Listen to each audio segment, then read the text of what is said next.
बा आप सब सुनी और लाइव में हम सुनेबे कनी जाके सुनी जा टुनटुन जादव ऑफिशियल पर। और कहे का मतलब बा कि नकल होखेला और ये जब चीज हमनी के लेके आयल बानी जाता भाई कम से कम। अच्छा एक और चीज भी है, लिख लगावत लोग लिख पर चले लागल, एकरा से बड़ा चीज नहीं खे।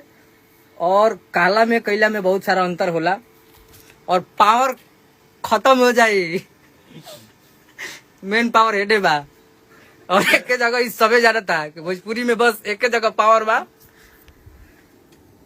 और बहुत कुछ अभी देखे के मिली, नया नया देखे के मिली, केहू के उठा के ना। और सबसे ज्यादा पावर है इनका में बा। हाँ देखिए एगो पावर बताओ तनी भोजपुरी के सबसे बढ़िया चीज इनका ले पावर केहू में जगह हम सबसे ज्यादा मानीला संगीत में।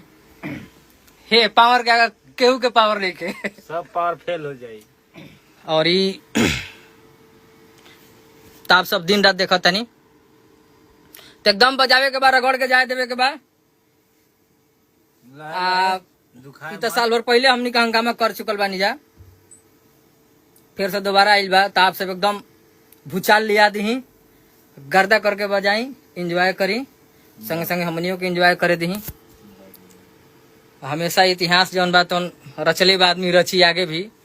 और हम जब लेके आईम तो नया लेके आईम। अभी बस अपनी सिगरेट सुना था एकदम सुनी, मजा ली और प्यार दी। देखिए हमारा प्रियांशु यादव जी और बहुत सारे भाई साहब हमारे जुड़े हैं। अजीत कुमार यादव जी हैं, अहिरान नीपू यादव जी हैं, सिंह संजीत जी हैं, जय हो लव यू भाई, अहिर रोहित जी हैं, मल्लू मतलबी। देखिए हमारे गांव से हमारे ऐसे तरिश्ता में नाती लगे हैं, का बोल जाला। और बहुत बढ़िया गाना लिखे ले और भगवान से दुआ रही कि खूब अच्छा करो, खूब आगे जा भाव बाबू और बढ़िया काम करो। मिथिलेश जी, अभिषेक कुमार जी और अहिरान नीपू यादव जी, प्रखंड हुआ जिला अहिराने से हिला जी। ये गाना हम लाइव है, बाकी कुछ विशेष नहीं खे। और पावर है खत्म हो जाये, बगवा घराना नाम पावर खत्म होकर देरी ना लगी।